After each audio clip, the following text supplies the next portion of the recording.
આત્મહત્યાના વધતા જતા બનાવો વચ્ચે એક સમાચાર મળે છે કે પાટણ જિલ્લાના હારીજના મામલતદારે આત્મહત્યા કરી છે. મામલતદાર શ્રીનું નામ છે વિનુ પટેલ. કચેરીના નવા બિલ્ડિંગના 3જા માળેથી કૂદકો મારી અને આત્મહત્યા કરી છે. ખૂબ દુઃખદ સમાચાર છે મિત્રો, પરંતુ આત્મહત્યા શા માટે કરી એનું કારણ હજુ સુધી જાણવા નથી મળ્યું, એટલે કે કારણ હજુ સુધી અકબંધ છે. મામલતદાર શ્રીના મૃતદેહનું હારીજ સામૂહિક આરોગ્ય કેન્દ્રમાં પીએમ પણ કરવામાં આવ્યું.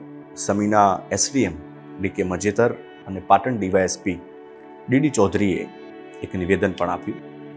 એમણે કહ્યું કે મૃતદેહ પાસેથી પ્રાથમિક તપાસમાં કોઈ સુસાઇડ નોટ નથી મળી આવી. આત્મહત્યા કરવા પાછળના કોઈ કારણ અંગે પણ હજુ સુધી કોઈ પુરાવા નથી મળ્યા. પરિવાર સહિતના લોકોની પણ તપાસ કરવામાં આવશે. મીડિયા પ્રેસ દરમિયાન પોલીસ અધિકારીએ કહ્યું કે અમે દરેક પાસાની તપાસ કરી રહ્યા છીએ, પરંતુ હજુ સુધી કોઈ ઠોસ કારણ જાણવા નથી મળ્યું. હારીજ તાલુકામાં મામલતદાર તરીકે ફરજ બજાવતા વી.ઓ. પટેલ સાહેબ નાઓનું આજરોજ સવારે આશરે 9:30 વાગે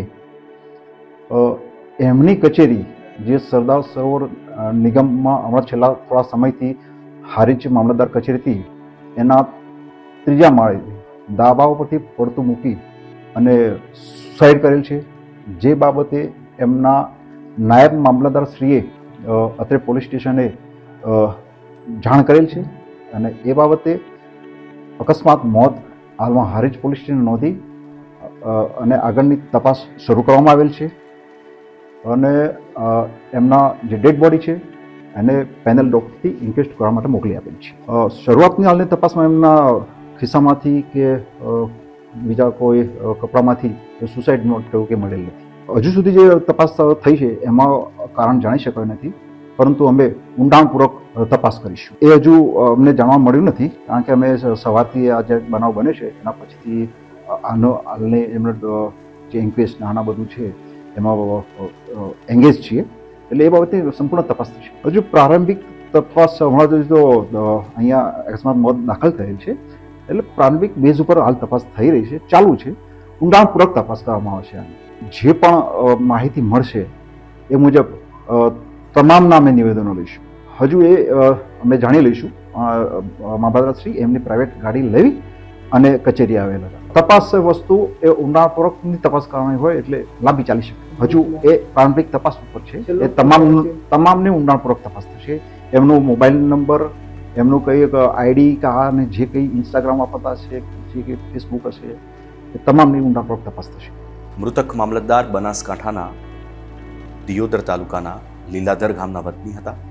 જ્યારે મોતનું કારણ જાણવા નથી મળતું ત્યારે શંકા અને સવાલો ઊભા થાય છે. સવાલ નંબર 1, હત્યા કે પછી આત્મહત્યા? શું આ મામલતદાર શ્રી પર કોઈનું પ્રેશર હતું? શું કોઈ બ્લેકમેલિંગ કરતું હતું? શું કોઈ પારિવારિક કારણ હતું? સવાલો અનેક છે, પણ તપાસ પછી જ વધુ જાણકારી મળી શકે. મિત્રો, માણસ જ્યારે જીવન ટૂંકાવવાનો નિર્ણય લે છે ત્યારે આપણે સમજી શકીએ છીએ કે કેવા સમય ચક્રમાંથી પસાર થતો હશે, કારણ કે જીવન સૌને વાલું છે, તમને અને મને. તો એ કયા લેવલના ટેન્શનમાં હોય ત્યારે જ વ્યક્તિ પોતાનું જીવન ટૂંકાવવાનો નિર્ણય લે છે. ખૂબ દુઃખદ સમાચાર છે. ઘટનાની તપાસ થવી જોઈએ, કારણ કે આ એવો સમય છે કે મામલતદારનો પરિવાર પણ અત્યારે ખૂબ દુઃખમાંથી પસાર થઈ રહ્યો હશે. જ્યારે અમે ટેલિફોનિક જાણકારી અમારા સૂત્રો પાસેથી મેળવી ત્યારે એ પણ જાણવા મળ્યું કે મામલતદાર ખૂબ સહજ સ્વભાવના હતા. એમના કેબિનમાં જવામાં સહેજ પણ લોકોને સંકોચ નહોતો થતો. એક સ્પષ્ટ છબી ધરાવતા વ્યક્તિ જ્યારે આ પ્રકારનું ડગલું ભરે છે ત્યારે સવાલો અને રહસ્ય વધારે ગૂંથાતું જાય છે. નમસ્કાર, મારું નામ છે જેડી ગુજરાતી અને આપ જોઈ રહ્યા છો મારું digital platform vibes of India. આપની શું પ્રતિક્રિયા છે કમેન્ટ બોક્સમાં જરૂરથી જણાવજો.